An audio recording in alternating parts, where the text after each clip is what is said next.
Big Buck Registry's Big Buck Podcast, episode number 45, Midwest Game Stalkers Outdoors with special guests Scott Mclean and Mike Grandstaff.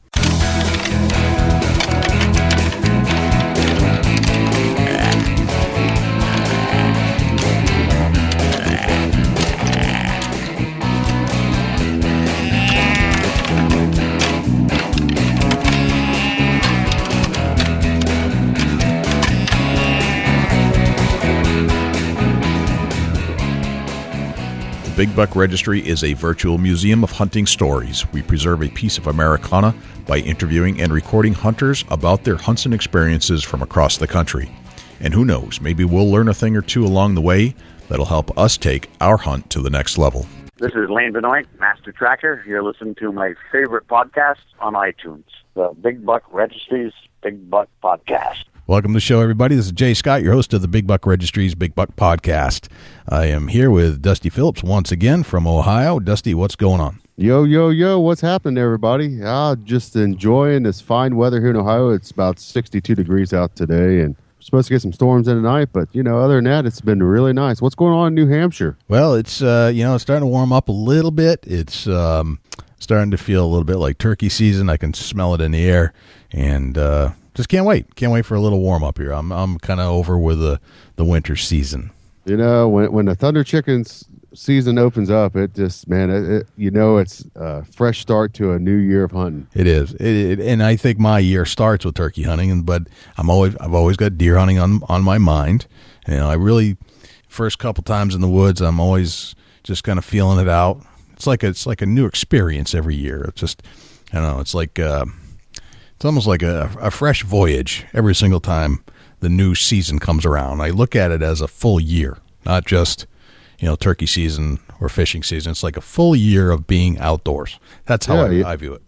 I agree to that. It's almost like you're a professional sports player when season opens. Yeah, exactly. It goes from one date to another date, opening and ending, no different than a sports player. So I kind of look at it like that. It's I got my off season, which is right now. Right. Kind of down. We're able to podcast a lot and enjoy listening to the hunters talk and have a good time here on the Big Buck Registry Big Buck Podcast. But, we're going to keep after it during season, but it kind of gets off my mind. The podcast kind of goes out to another area in my mind, and I start focusing on turkey hunting, and obviously I'll be prepping for deer season to open, and I'm ready for it. Yeah, I think that's a great analogy. Like, there's you have a few months off season, but then from late April or mid-April all the way through basically mid-December, it's game on. It's game on until February here. February for you. You have an extended season. Yeah, so, it's something to look forward to. The cold weather brings everybody down, and I know the listeners, it's the same way for you guys, and I'm sure there's a lot of listeners out there getting all jacked up about turkey season here. Right. Yep. So it's right around the corner. Yeah, it is. And we wish everybody the best of luck when it comes to hunting turkeys. Absolutely. Now, we got a special guest with us today. We have actually two special guests from the same outdoor group. Now and then we bump into these guys and gals that are forming their own hunting club, so to speak, or kind of like a band of brothers, band of sisters that form some kind of an outdoor group. And today's guest is Midwest Game Stalkers Outdoors. And we have the two founders, Scott Mclean and Mike Grandstaff from Midwest Game Stalkers. Midwest Game Stalkers Outdoors. So they're joining us on the line. I've got them ready to go. And they have to tell this amazing story about the big deer that they shot. Awesome. And, I'm ready. Let's get them on. Let's do it. Mike and Scott, welcome to the Big Buck Registry's Big Buck Podcast. Thank you. Thanks for joining us. All right, so we hear that you have some really good deer stories to tell, and that you've actually formed a band of hunting brothers, so to speak, called Midwest Game Stalkers Outdoors. I want to get into the whole story behind both of them. And I'll just tell us a little bit about where you guys are from right now and how you kind of got your passion for hunting. Okay, Jay, thank you. I'm Mike Grandstaff. I'm originally from Indiana. I lived there for 40 years. Due to some unforeseen circumstances, I moved out here to Iowa. And I met up with Scott at a job that we work at, and we became pretty good friends. And our true passion that we both share is hunting and being in the outdoors. And just got to talking one day and thought, well, let's just start up a hunting team. And as you know, there's a lot of them out there. And we just thought we would try our hand at it and see what we could come up with. Awesome.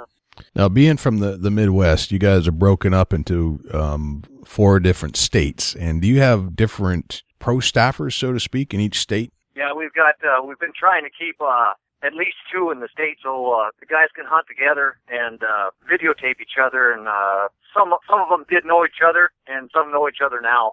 Oh, okay. So it's been working pretty good for shooting video. That's a pretty good system. Excellent. Where did you guys grow up? I grew up in North Dakota.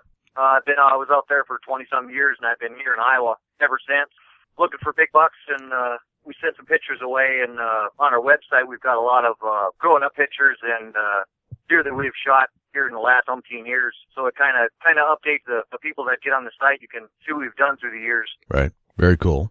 Now, who was it that inspired you to get outside in the first place? Well, for me, I would have to say it was my Uncle Mike and my dad. And my whole family was pretty much into outdoors, the hunting, fishing. And I got a twin brother, Marv, and, we hunted for 30-some years together out there in Indiana. And so I'd have to say, yeah, mostly my family. Gotcha. So you kind of grew up into it. Oh, yeah, of course. That's pretty much what I did when I was a kid. A lot of goose hunting and deer hunting with all my uncles and my grandpa and my dad and my 2 brothers. I got one Brad and one Glenn. One's in North Dakota and one's in Minnesota now. Gotcha. But we just went back and forth, and they come out to hunt, and I go up there and go fishing and hunt. So still an ongoing deal. It doesn't end, does it? It's just in your blood. What? Tell us about your mission. What is it that you're trying to accomplish?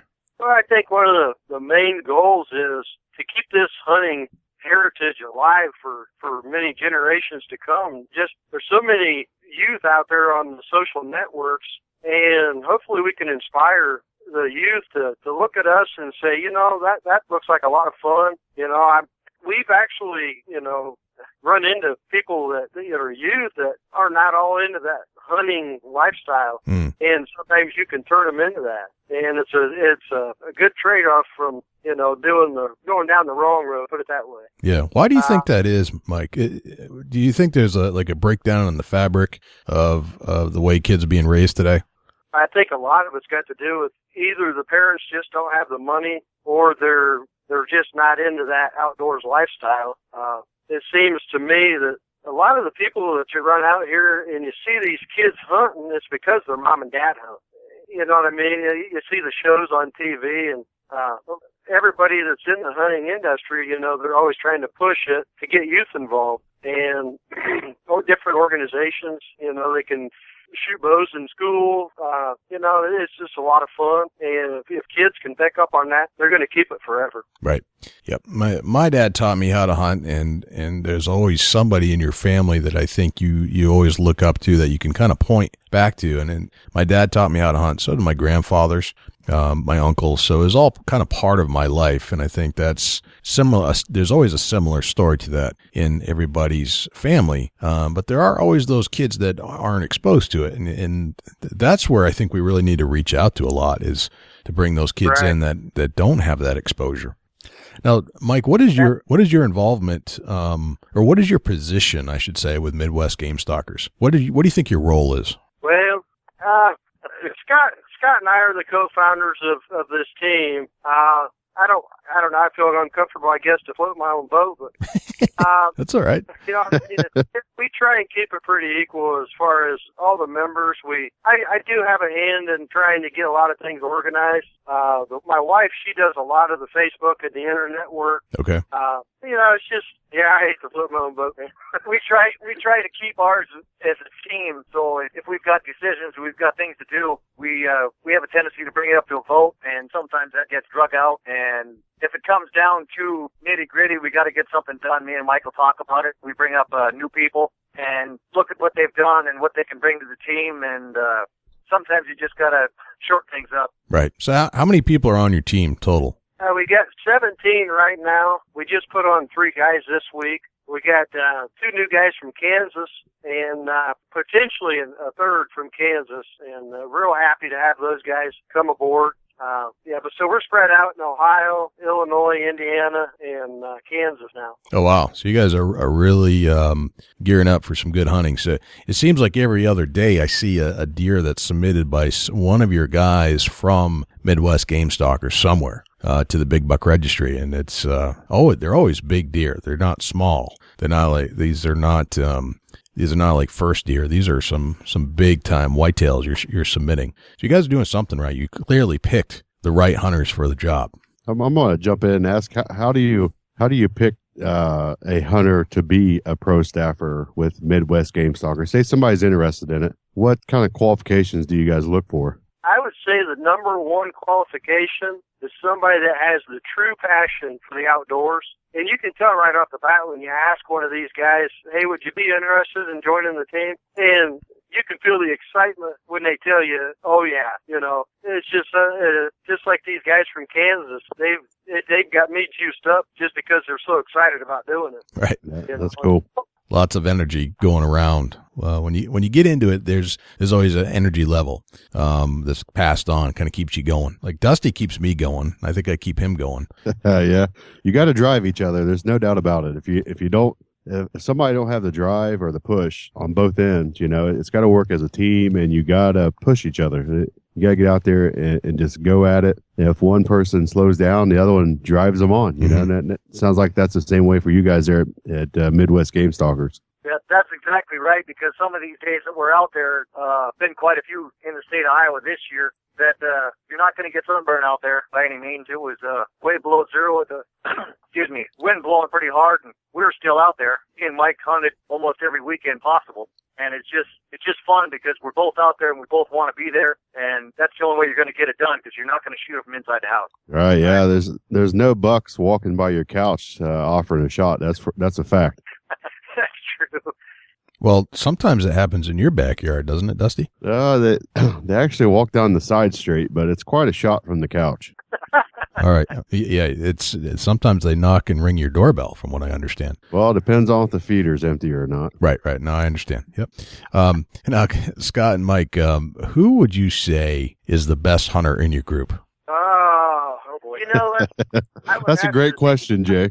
Start something there now. It's a bit of a trick question, but I'm trying to see if there's any kind of competitive nature amongst you guys. Here's the best answer I could give you, and it's, boys, just check your ego at door, because on our team, we just don't look at it that way. We're all equal. No matter what you put down in the past, it's what we're going for in the future. And that's just what keeps us going. The passion to lay it down on video and to share it with the world, that's what we're all about. Gotcha. Now, when you shoot a big deer and you get back to camp, you ever rib each other a little bit? Just kind of say, is there any kind of competitive thing going on, or is it you just forget it? It's all, the whole ego is gone. Well, the ribbon part, that'll get them out there and really fire them up. I mean, we've got some big guys, we've got some little guys, and they're all just a really good group. We're having a lot of fun together, and that's about the only way that we, keep them out there and get them going. And the ribbon part's the fun part. Absolutely, that's one of the best things going.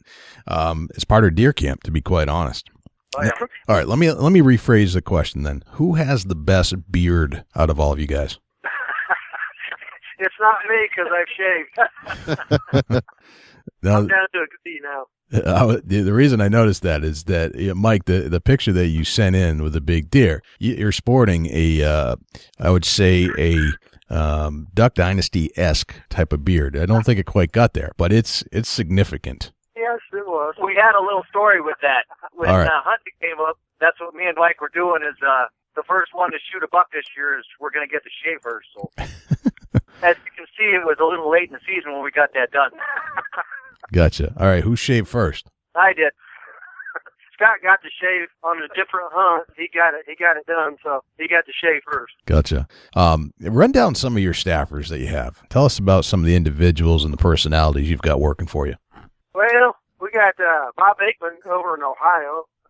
We met up with them. Oh, good grief, that was a while ago. He actually plays guitar, and he wrote a song for our team. It's a really good song. Can you sing a little bit of it for us? No, you don't even want me to sing it. That's go up, not down, bud. All right. Who else you got? Well, we got, let me see here. We got a unique guy on the team. We just put him on this week. His name's Jesse Bainter. He's not even a hunter. He's a fly fisherman. I don't know, extraordinaire. He ties his own flies. He's got some of the best flies I've ever seen anybody tie. Okay. And he just got passion for fishing, just like I got for hunting. So, we got, Big Mike Derrickson. He lives out in Indiana. He's actually pretty close to me. He's one of my best friends. He's the godfather, and his wife is the godmother of my wife and I's baby. So he's just a real good guy. Let me see. We got Brett Wilhite is actually my nephew, and his brother Steele is my nephew. They both grew up hunting with my brother and me. Just all around good guys. I got Glenn McLean, which is Scott's brother. He lives up in Minnesota, right? In Bemidji, that's right. And just a wonderful fisherman. And he can get it done in the woods, too. I mean, there's not one person on our staff that can't get it done, because their stories and their pictures will tell it all. Gotcha. So it sounds like you're not only looking for guys that hunt, but you're looking for guys that are just outdoorsmen. In a nutshell. Okay. Our main primary focus, if you want to get real about it, is a whitetail. Okay. But we got a unique guy from Kansas. He does trick shots with his bow. We just watched him on YouTube. His name is Heath Getty, Getty. Just phenomenal video that he takes of himself. He's got an awesome hunt on there. So, yeah, he really turned us on this week whenever we got him on board. So we're real excited about that. That's cool. Sounds like you got a real good crew and solid across the board. What do you have set up for this coming year? What's the plan? Well, this year we're going to hopefully get enough video to end the first video that we're going to shoot. So that's our biggest plan this year, is to get that done. We've got some younger kids that are going to be on video this year. We've got some youth hunts coming up, black powder and with the bows. So that's another big thing that we've got going, and we've got the youth hunt for the turkey. So a little more bringing the youth into it and getting this video out. Gotcha. Very cool. I want to break down a couple hunts, and I'm going to let my field correspondent from Ohio take us down that road. Dusty likes to dig in deep, so prepare yourself. He likes to ask a lot of questions about how the hunt came to develop and how you guys became successful at that hunt, right down to the gear check, alarm clock to harvest. So, Dusty, why don't you take it from here? Yeah, Mike, you submit a phenomenal whitetail to the Big Buck Registry. I want to get a little detail as far as how your guys' season starts out and all the way to the harvest. And how I like to start that is tell us a little bit about what state you harvested that buck in. We harvested that in Iowa. That was an Iowa buck, okay. When you guys first start off in, let's say it's early spring, do you guys start getting any kind of preparation for food plots or anything like that early spring? Tell us how you start your spring out. Well, basically in the spring, we're just setting up trail camps. The places that we hunt, Scott's hunted this one area for quite a few years, so he's got the deer. He kind of knows where they're at all the time. Well, you know what I mean, but there are certain trails in there that they use year after year after year. So we really don't do a whole lot that's special. We just pay attention to what's going on and where the deer are traveling. Different food sources dictate, maybe different travel patterns, but for the main part, the deer usually use the same main trails. Now, this one particular deer that you're talking about that I submitted a picture of, this was on public land, believe it or not, about a mile from my house that we just. Well, let me back up a minute. The deer was actually shot on private land, which we had permission to be on, which there's a lane right between that and this public land. And Scott had got permission from his neighbor to hunt that. So we went down there, and this was in second week in January, in black powder season. And so we went down there and sat. And this is the story I was telling you. It's a pretty good story, really. I mean, right. Let's get into more of the details before we get into the actual story. Let's run through a few things, and then we'll get into the real deal story of the harvest. We're going to move on into you're getting into fall now. You guys, you was talking about trail cameras. What kind of trail cameras you guys put out? We've we've got a couple different ones that we do use. Wild Games and the other one. I got a Bushnell that I use. I've had it for quite a few years. I think that's pretty much in a nutshell. Yeah, I think we've put out probably 4 or 5 of them this year. So you guys are running Bushnells and Wild Game Innovation trail cameras. Yeah. Yes, sir. When you set your trail cameras up, you guys do that on food stores? You do it on trails? Where all do you locate your trail cameras? Mainly on the trails. We didn't put any bait out this year to get pictures on trail cams, other than just the natural food source out there, but you can see where the main trails are, and our whole focus is to see what's on them trails. Excuse me. So what we'll do is set a trail cam up on that trail, and we'll take stock in what bucks are in that area, and what time they're moving. I got a great question. Do you guys name your deer? Oh, yeah. Yeah, we got some names. Let's hear some of these names for these bucks out there. We got High Tower, one of them. We got Twin Towers. We got Circle Buck.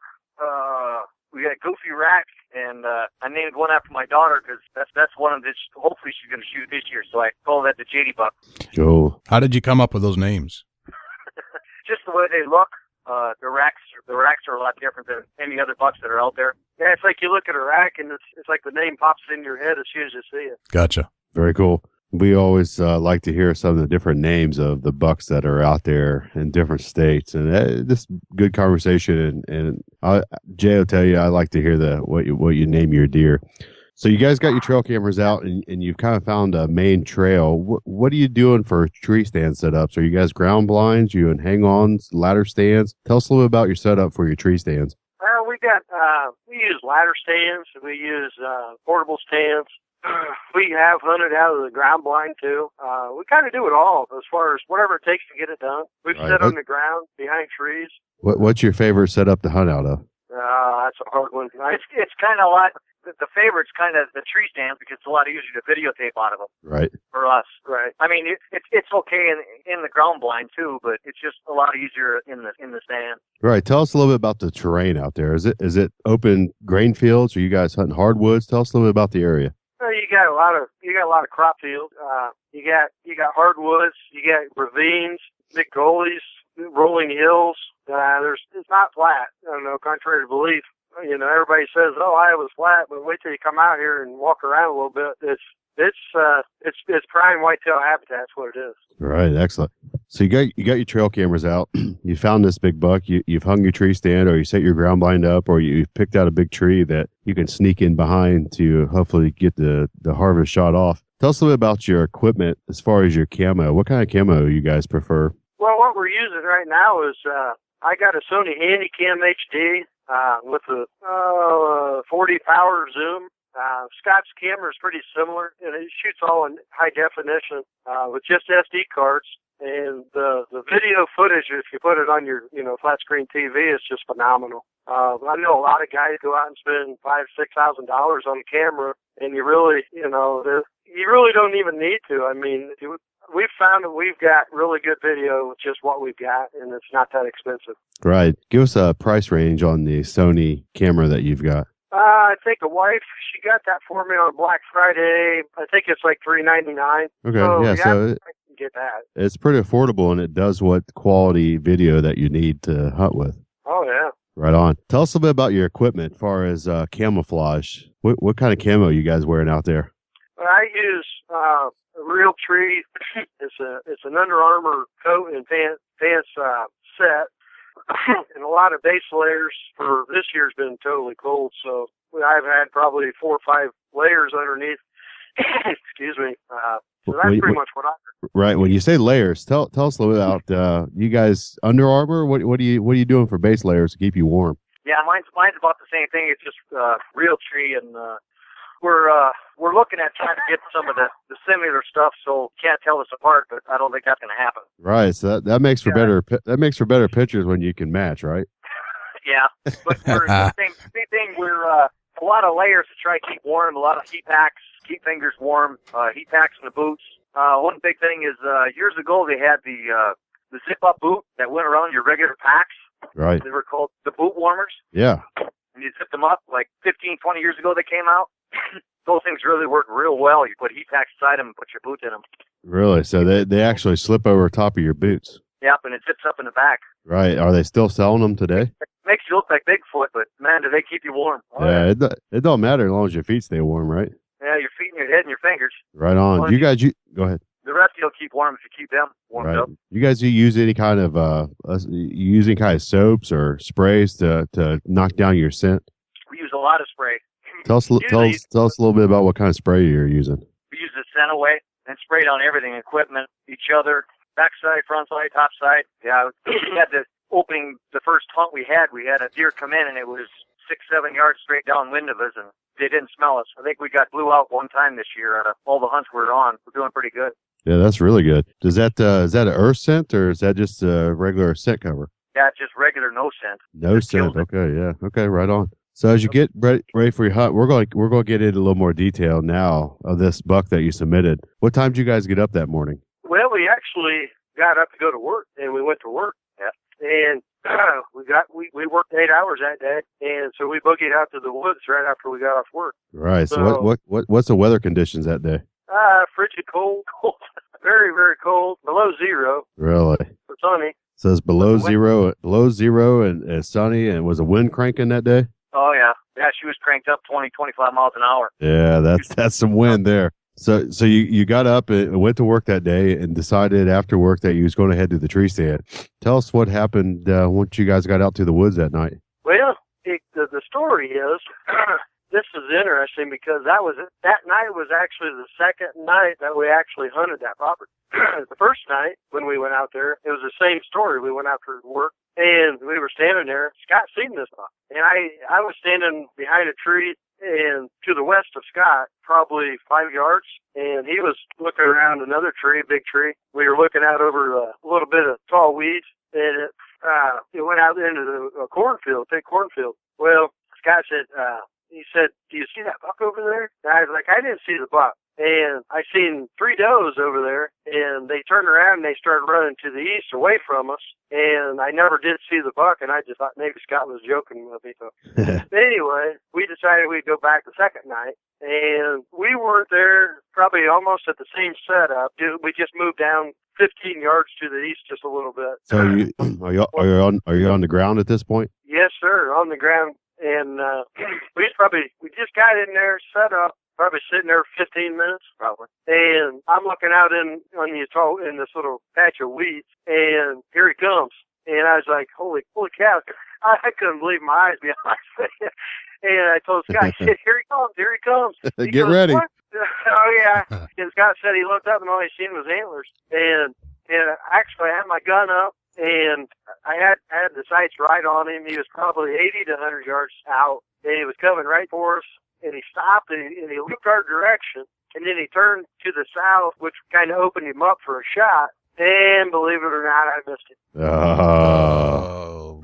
Oh, yeah. Buck fever. I have to be honest, I don't know what it was, but Classic symptom right there. Don't know what it was. We love to hear that. We're going to beat you up a little bit now that you told us you got the fever. You've been diagnosed. Oh, the story gets a lot better.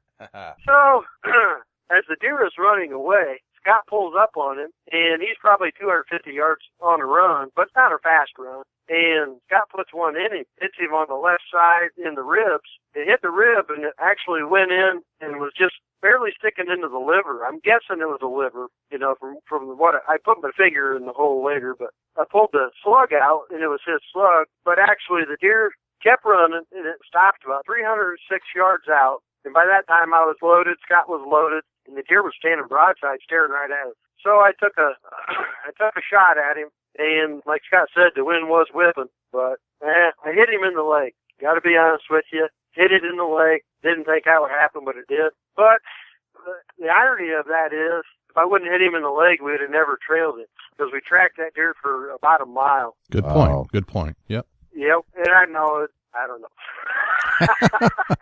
That's an interesting story. So it was kind of a combination kill. This is the story, so I'll be honest and tell you. So anyway, we tracked the deer that night, and we tracked it into the dark. And we thought, well, how far we tracked it? Probably quarter mile. And then we decided, let's just back out. And, you know, because he's not running, he's walking, he's dragging a leg. So we backed out and came back. We took work off and started out early in the morning, got back on the blood trail. So did you call in sick that day? Is that a sick day qualification? No, our boss is actually pretty good about that.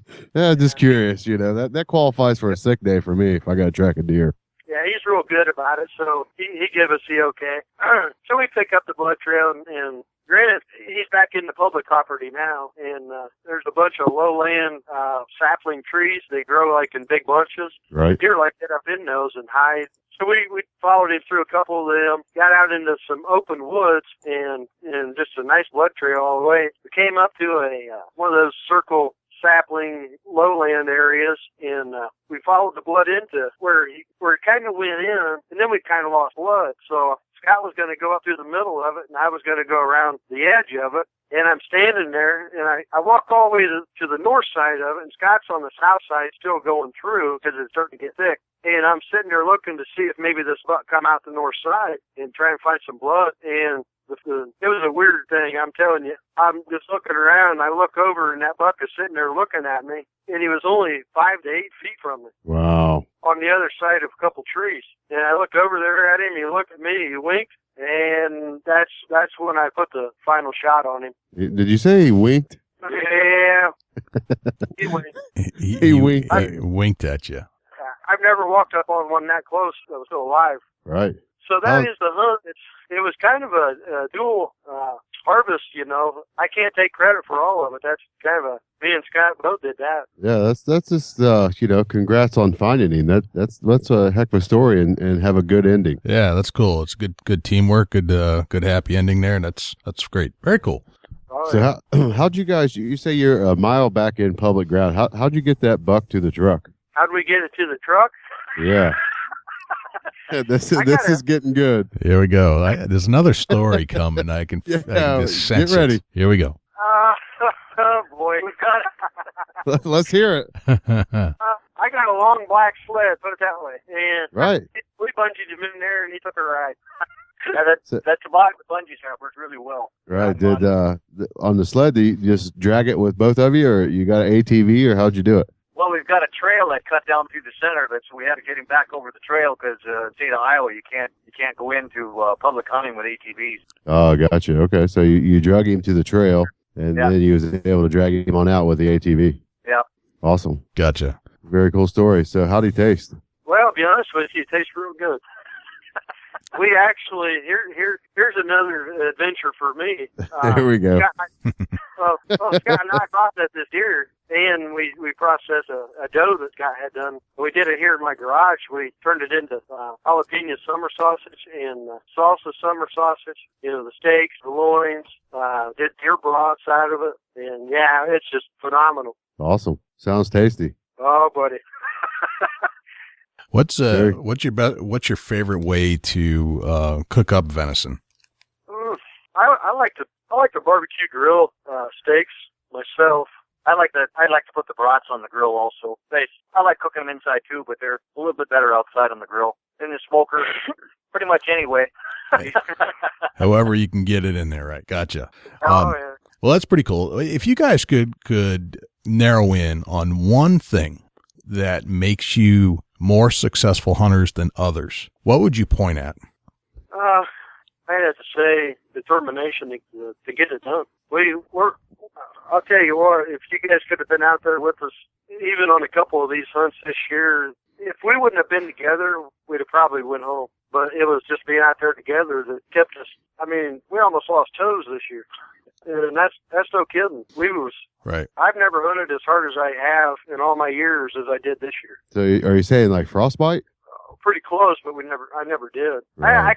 My toes got so cold that they actually peeled. Really? Yeah, but we stuck it out. That's cold. That's cold feet. Oh yeah. Until we got the boot warmer that I had in my hunting room, I decided to use those.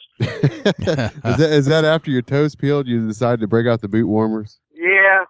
I figured we had to do something. You know, this is Iowa. You got to be out here if you want to see them big ones. Right on. Yeah, I think that is a very good point. Is that it's really more about being out there. that's probably success tip number one. I would buy into that. Oh yeah.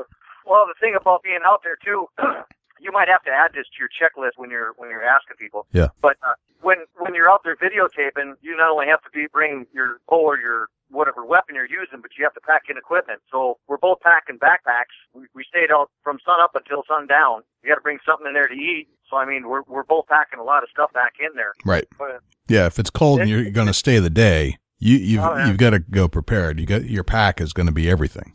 Yeah, we're in there from way before sunup until way after sundown, because if you let them know you're in there, you're not going to see the big ones. Right. It's an endurance thing is what it is. Right. No question about it.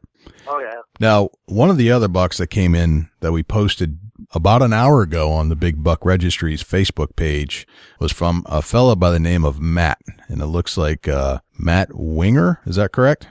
Yeah, from Kansas. From Kansas. Do you know anything about that deer? Well, not really. To be honest with you, we just got him on board, and we haven't had a lot of time to share all the stories. But I do believe that one was videotaped from the ground. Okay. And shot on it. It's a beautiful deer. It looks like it was a bow and arrow hunt. Don't know what time it came, or it actually went down, but just another great deer for Midwest Game Stalkers. Just awesome. Oh, yeah. So where do you want to take Midwest Game Stalkers from here? Well, we'd definitely like to grow it. We'd like to get a DVD out there. As you notice, if anybody looks at our Facebook page or our website, you'll notice that we really don't have sponsors. Right. We really aren't worried about that. The way we look at it, we all have the equipment to use, but we need to prove ourselves to these companies if they're even going to look at us. And we're just taking it slow, and eventually when we get our DVD done and we send out trailers to companies, they're gonna, they'll come along. We're not in an overnight rush to get it done. Right. Gotcha. One of the comments that we had on our Facebook page about the deer that Matt shot, they said it looks fake. Well, my opinion on that is if you're not shooting deer that big, they probably all look fake to you. Oh yeah. Right. They got some big ones down there where he hunts, is what he says. So, but the funny thing about these fake deer is that we actually have video for them. That's awesome. Yeah. Video is very cool. Many bakers get on video. Yep. Well, guys, if you ever want to make me and Dusty an honorary pro staffer for Midwest Game Stalkers Outdoors, we'd be honored to do it. And we're definitely going to be posting and sharing a lot of your deer as you keep submitting them. So, keep sending them in, and we'll keep posting them. That's a done deal right there. We sure appreciate that. Definitely give me some pictures over at Chubby Tines Outdoors, and I'd like to share some of your photos with my viewers also. Okay, no problem. Well, now I'll do a share on your page also there on my page. So, try to get you some more viewers. Cool. Guys, how can our listeners reach you and find you online and offline? Well, online they can get on the website, and I think my phone number is on the website. And on Facebook, they can message us anytime they want to. They can private message us. Other than that, what is the website? The website's mwgsoutdoors.com. Okay. All right. And your Facebook page? Midwest Game Stalkers Outdoors. Okay. And you can just do in the search bar, just type that in, you'll find you guys. Yeah. Awesome. Yeah. Very nice. Dusty, any final questions for Mike or Scott? I do have one question. Is that who you think's going to harvest the first buck next season? That's a good question. If I knew that, I'd have won that lotto last night. Oh yeah, give us an idea who you think's going to harvest the first buck. Yeah, Let's get it out there. Come on, guys. You guys are tough. Like you just don't want to throw each other under the bus. Throw somebody under the bus on this one. Between me and Mike or the whole team? The whole team. Oh boy. First buck, and who's going to hold out till the end? I think me and Scott will probably hold out till the end, or it's going to have to be a nice one before we'll shoot it. Right. Who's going to put down the first one? Oh, buddy. That's a good I don't know who's going to do that one. I'm going to say Cory Dewees. Awesome. Good luck, Cory. All right, you heard it here first on the Big Buck Registry. Cory will have the first buck of the next season. All right, very nice. Guys, thanks for joining us on tonight's show. We'll definitely send you links to when this comes out, and we'll start doing a share for share and get you guys some coverage and get you some likes on your page. Jay and Dusty, it's our pleasure to do this with you. It's been a blast. We'd sure do it again. It's hopefully it's not a one-time deal. We hear from you guys. No, we'd love to have you guys back, and just to go through any of the any of the hunts that you have that you think are interesting and successful. We want to hear about them. I want to tell you a story. All right. We love stories. I told you that I lived in Indiana for 40 years. Yeah. I'm only 42, but I come out here to Iowa. And my very first year of hunting Iowa. Okay, let me back that up. When you live in Indiana and you hear of Iowa and the land of giants, yeah, I'm just frothing at the mouth to come out here and hunt. So my first year, I was actually on another hunting team with another coworker, and believe it or not, the very first buck, which I have on video, that I actually shot with my bow, we seen him at 100 yards walking to the stand, and I stalked within 50 yards of him. And I shot him, and the wind was blowing about 35 miles an hour, so it pushed my arrow probably an inch high and an inch to the left. Mm-hmm. So it wasn't the best shot, but the deer was about a 200-inch deer, first Iowa deer I ever shot. Wow. Sad story That's is, a giant.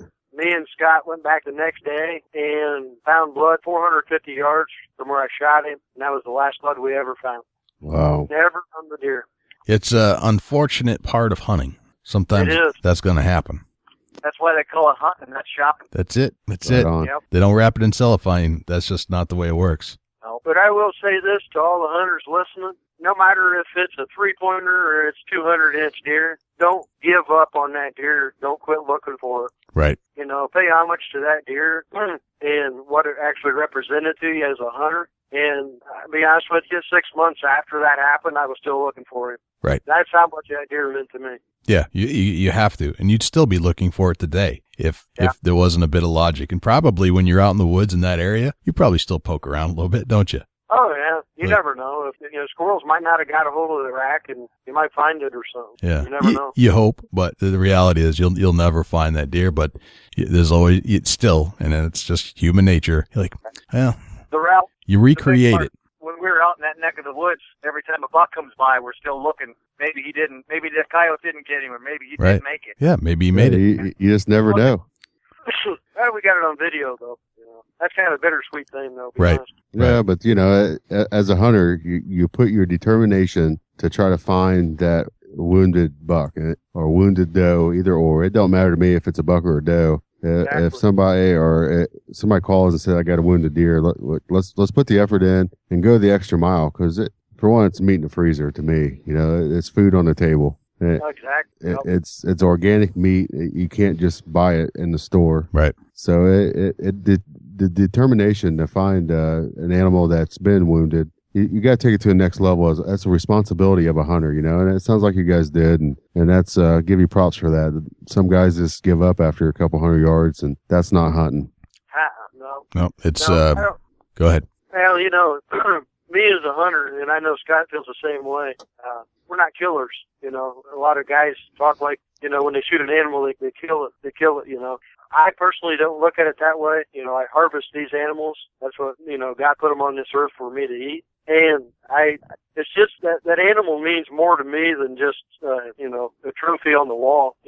I guess I eat, sleep, and breathe whitetail, and, they mean a lot more to me than just to shoot them and let them go. Right. And not look at them. Well, they should. I mean, they're sustenance. They're free range organic. They're something very educational and beneficial, and there's a tradition to hunting that everybody should experience. You should experience harvesting your own meat. If you're a meat eater and you're just buying it from the grocery store, you should experience a hunt to understand and respect the food that you put on your plate. There's a huge gap I found in a lot of societies or different parts of the country. But if you have not harvested some of the own meat that you eat, you'll never truly understand any of it. That's the bottom line. Yes, sir. And you say that about the harvesting part in the story, but all the racks that we do have mounted, they all have a story. And between the two of us, there's not one story that we've forgot. So even though you did harvest it and the animal is still here, the story's still there, and you remember that part forever. Right. Oh, exactly. There's always the story behind the harvest, and there's just this. And that's really why we're talking today, is that these deer deserve more of the story. They deserve to be archived and preserved, so to speak, forever by telling the story behind the deer. It's just, I think that's nature's way, and it really should be that way. The story with the deer meat also is, I've had quite a few people, I'm a softball coach also, and I've had a lot of people over at the house, and they've been over for barbecues, and when stuff is being cooked, I'll cook deer and have people try it, and they have no idea what it is. Right. And they love it. But if you don't tell them, they love it, and they leave, and they don't really know what it was. And then a week later, you'll ask, what was that, or did you like that, or, in the same conversation, they'll say, well, I don't like deer.